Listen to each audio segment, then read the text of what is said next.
Hello and welcome to Country Roads Confidential. I'm your host, Chris Anderson, publisher of earsports.com, the West Virginia site on the 24/7 Sports slash CBS Sports slash Paramount Podcast Network. Yeah, I'm running solo at least for a few minutes here today. It's about the only 5 minutes I've had to breathe. One of the craziest signing days, not one of the craziest signing day I've seen for West Virginia since I started doing this.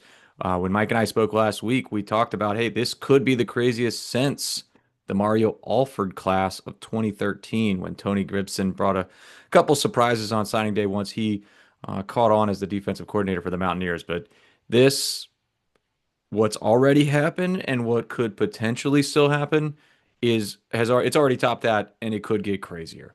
Um, we got Rich Rodriguez press conference coming up later this afternoon. Mike will be there. I'll be watching from afar. We will have updates from that, reaction from that, more stories about everything that's happened today. But I wanted to take a quick 10 minutes right now where I'm going to run down some of the quote unquote surprises from today's signing day for West Virginia and how much I know how much you guys love it. The scale of 1 to 10. The panic meter. We're going to turn it into the surprise meter. 1 meaning saw it from a mile away. 10 meaning I am completely shocked. There might be one or two of those, which is pretty rare this day and age. But I'm going to go through a few of those. And then at the very end, we will bring Mike on, who had some breaking news about an adjustment made to Neal Brown buyout. Exclusive report over on earsports.com. We'll bring him in for the final 5 minutes so that he can discuss that. But first, let's talk recruiting. It's a shame that I'm going to keep Mike out of this one, but Matt Sig, who again, Mike was the one that prompted that. I told the story in the X Files that went up earlier today, prompted me to look into that a little bit more. Found out about it. So scale of 1 to 10 on the surprise. Yesterday, a 10. Yesterday, an absolute 10. But yes, I did get a heads up on it yesterday because he made the decision around 5 p.m. on Tuesday. He told our own Brian Doan at 24/7 Sports, went public on the CBS Sports slash 24/7 Sports signing day show. Exclusive interview with him. All that stuff's up there. So yesterday, a 10. I was stunned. I mean, he hadn't even listed West Virginia in his schools. He had canceled his visits. West Virginia swoops in late, gives the great pitch two-way close to home. And he literally looked at the schools and said, this is my best option for playing two ways. This is my best option for playing close to my home. I like it better than Pitt. There you go.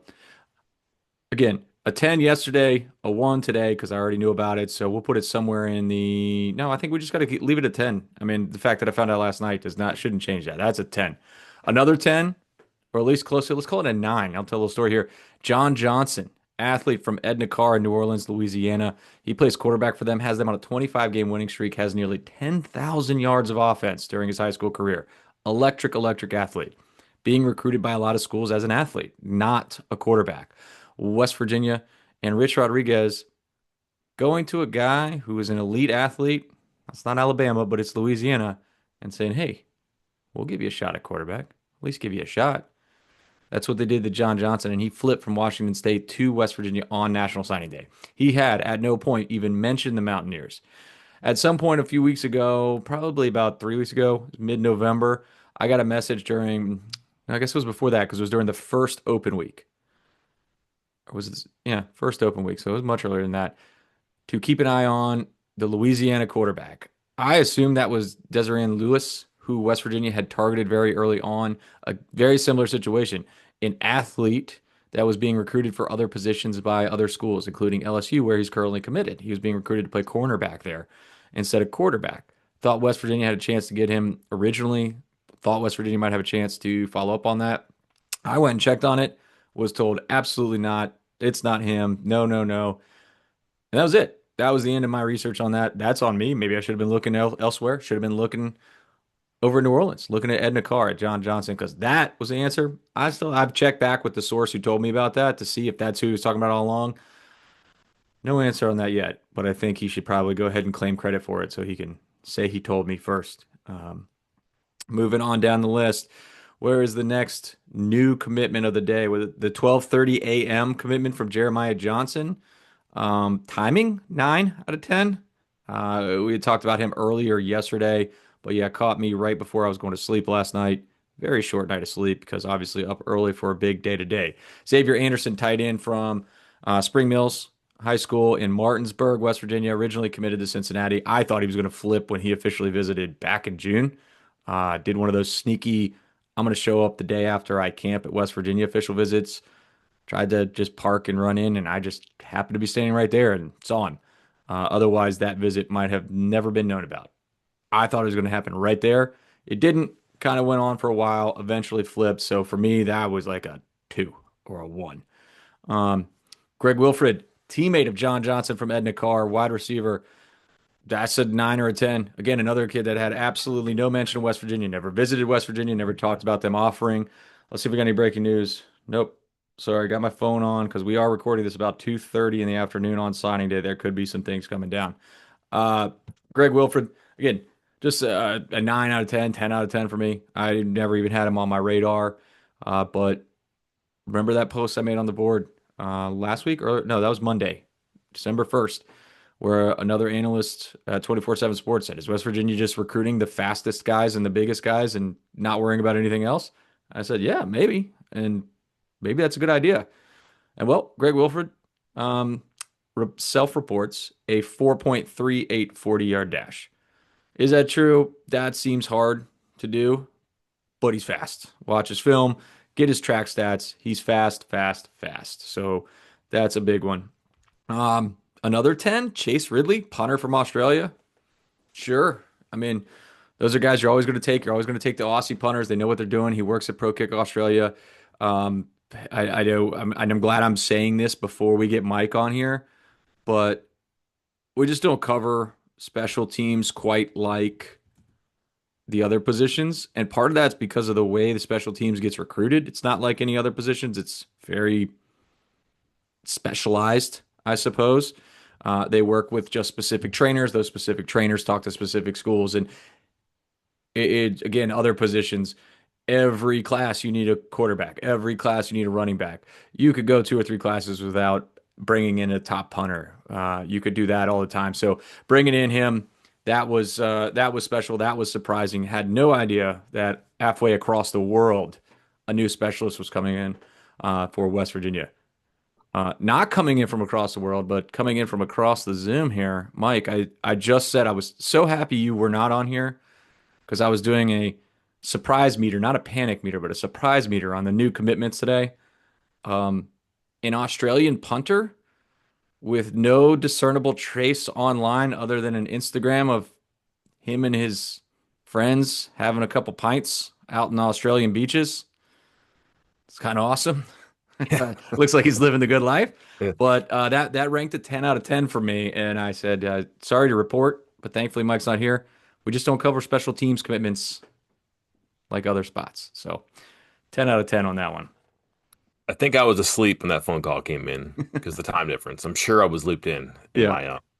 my pro kick connections there too. Where does Keon Hutchins rank on your surprise meter? Oh, yeah. I forgot about him. So I mentioned the guys that committed. I mean, he committed, but he recommitted. Yeah, I mean, what do we want to say, a seven or an eight? Again, because it wasn't that West Virginia was like, you're out. It was, we're not playing the games. Like, if you're going to visit or think about the other schools, we're just not going to do it.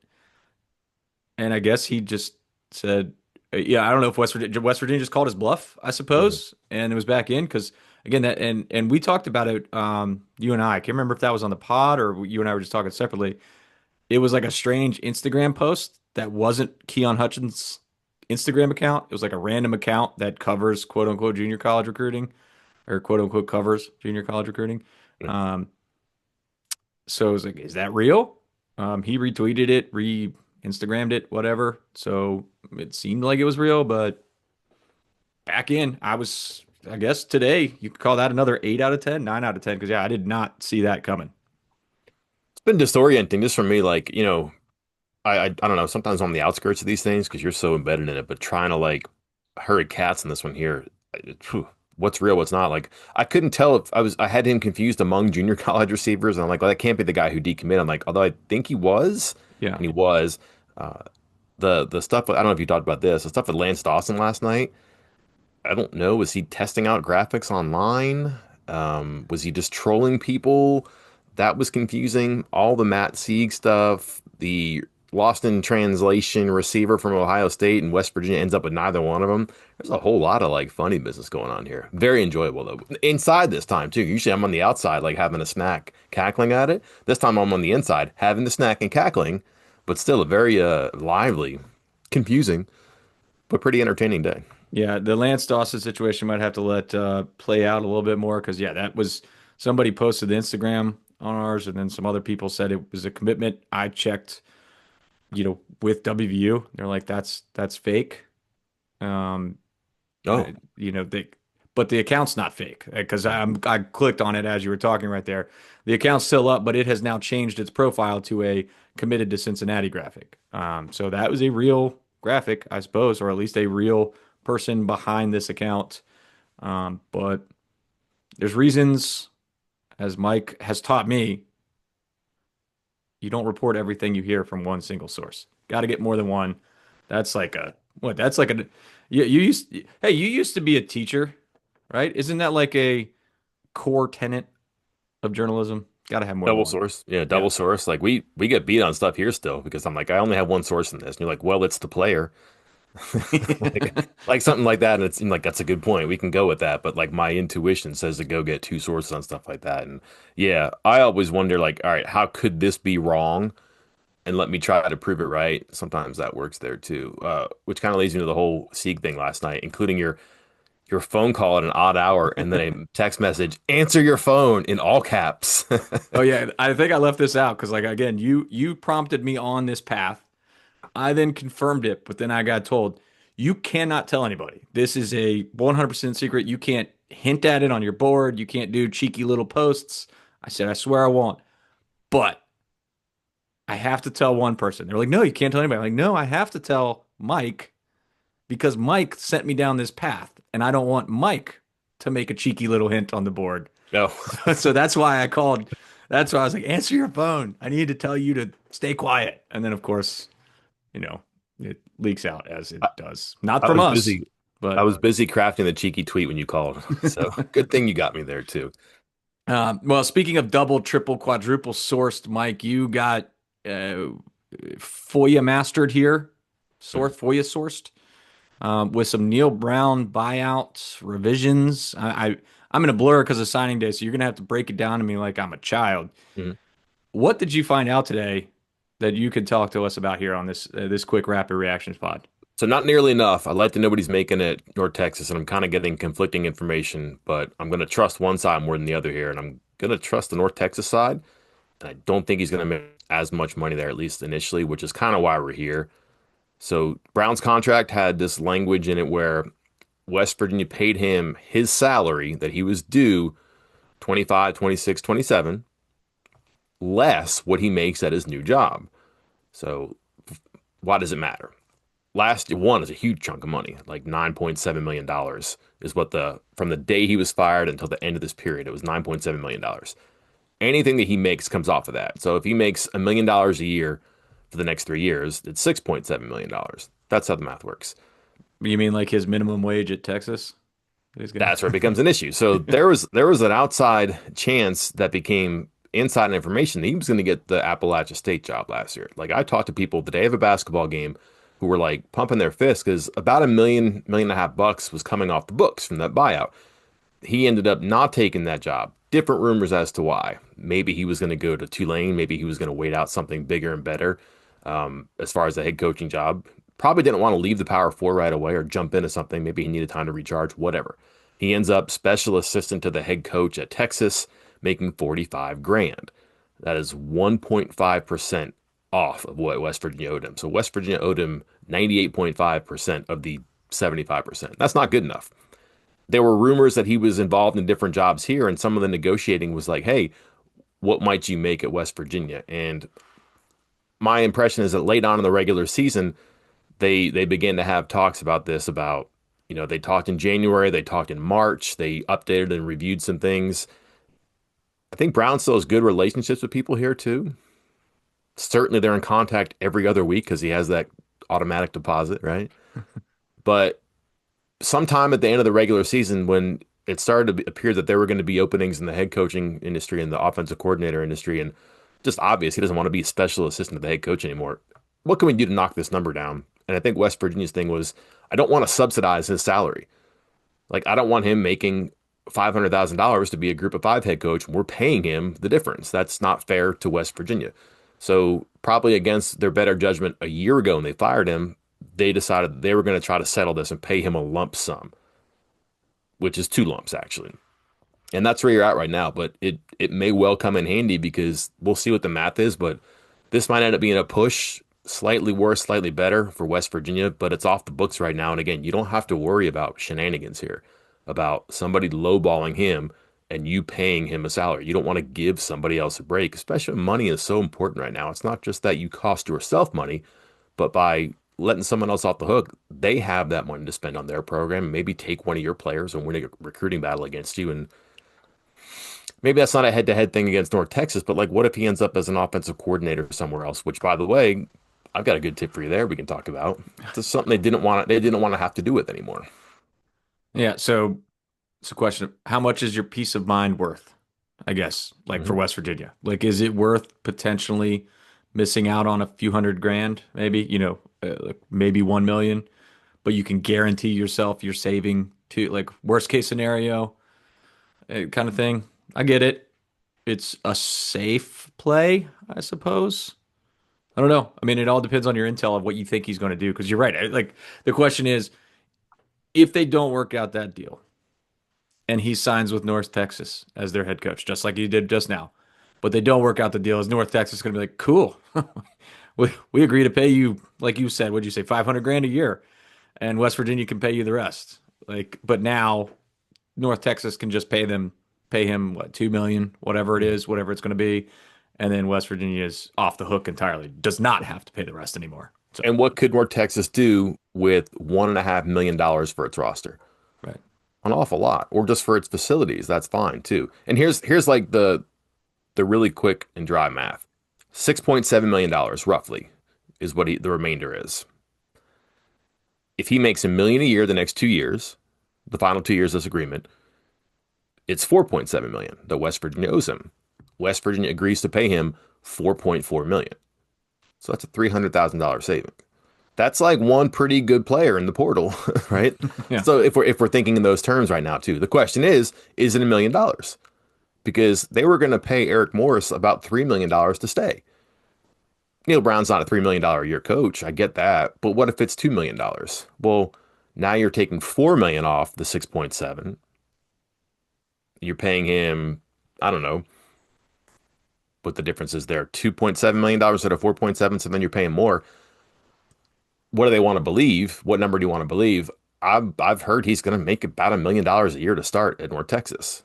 Like, the West Virginia people don't believe that. They'd like to believe it because it sounds like a good deal. Um, is that the truth? And that's what we'll find out. We'll know more about this and we'll be able to like bang the gavel once we figure out what his salary is. But if he's making $1 million a year, you're cutting 2 million off the 6.7, and you're right about even there too. So it works out. And again, if he ends up as a coordinator somewhere else, you're paying him more money. Uh, I mean, based off of how all these other schools perceive West Virginia recruiting right now, I'm surprised West Virginia's even bothered to bend over and pick up that $1 million. Like, who needs it? Right? Like, it's a chump change. You don't even need that. It's not even worth my time. Um, Hey, are but you good. surprised he got a job? Are No, you surprised he got that job? Because I am. North Texas. Yeah, I mean that's in the realm of the area and it's not totally specific to Neal Brown, but I think that's in the realm of the school level that you're probably if you want to be a head coach again, where you're probably going to end up. Like if you do not succeed at a school like West Virginia, you're going to have to come back down a couple rungs into that North Texas range, I think, to get started again, at least on the head coach track. Unless you want to go coordinator track, and then you can probably get a P4 coordinator job that way. No, you don't think so? All right. I think he might have ended up with his friend John Sumrall at Florida. Ooh, I think that's something he was weighing, and it just became like, I'd like to be a head coach sooner or later. Because they worked together at Troy. yeah, I think they might have been teammates briefly, or maybe staff mates briefly at Kentucky. I can't remember. I know they definitely worked together at Troy. He brought him there. There were some whispers that Summerall might be the defensive coordinator here at one time if they make a big yeah. change. He was obviously on an upward, bigger thing, so he got the Troy job instead, the head coaching job. I would not have been surprised. I've kind of heard that in the past couple of days and just thought that would have been a better thing. And I don't know, we'll see now, but we'll see like his whole apprenticeship this year as being like in the passenger seat, so to speak, at the coach's right hand in a major program like Texas. This is kind of fascinating now. Did he learn like how a major program runs? And this is a guy who was known to have his hands in everything in West Virginia. He wanted to have a say in everything and do everything. And that's not really realistic, I don't think, in this day and age. So I don't know. Does he see how a major program like Texas runs and wants to emulate that? Does he go to a place like Texas where he can act North Texas where he can actually do that a little bit? He can be involved. He can be a play caller and the head coach because he don't have to worry about all the media obligations, his radio show, the rubber chicken circuit, all the fundraising stuff. Maybe he can. I don't know what'll happen there. Does he pare it down because he learned a lesson? Does he think that North Texas should run like Texas? Does he continue to like remove himself from things and just oversee like he was trying to do here at the end at West Virginia? Or does he re-immerse himself in doing a little bit of everything, which he was also trying to do at the end here at West Virginia? I've never seen a head coach demote himself and then promote himself to play caller before. Usually doesn't work that way. I don't know. It's pretty fascinating. His reboot's going to be interesting to watch. I know people are like, all right, good riddance. It's over now. This kind of closes the book on Neal Brown. I get that. July will be the last payment. I'm pretty interested to see how the rehab goes for him. Well, um, glad we could hop on and put together two incomplete reactions here. Yeah, rapid. Signing day is not done, and we don't have all the math on Neal Brown's new contract at North Texas, but we're going to figure that out over the next few days. We wanted to get some thoughts in before Rich Rodriguez's press conference at 4 o'clock. Still waiting on a couple guys that um, could be. Sorry, another text just came through. Slightly recruiting related, but not a new commitment. Um, could be some more good news for West Virginia. I think the expectation is the answers will be in before 4 p.m. when Rich Rodriguez has his press conference. Typically, they hand out the full class sheet. Here's everybody. I think from time to time, there's been a little, hey, here's the sheet, but we can't mention this guy or this guy because he hasn't gone public yet, kind of thing. But um, should be wrapping up all the answers here soon, at least for today. Because still could be a legendary Friday, Mike. Legendary. Is that a hint? Legendary. A legendary All right. Sounds Friday. good. You want to handle the sign off here? Yeah. Mike's got to go. I'm going to wrap it up. We'll have Rich Rodriguez later. We'll have videos. We'll have more stories. Again, maybe some more podcasts later in the week. Until then, I'm Chris Anderson. This is where you say, and I'm I'm Mike Mike Casessa. Casazza. There you Yeah. go. We'll talk to you then.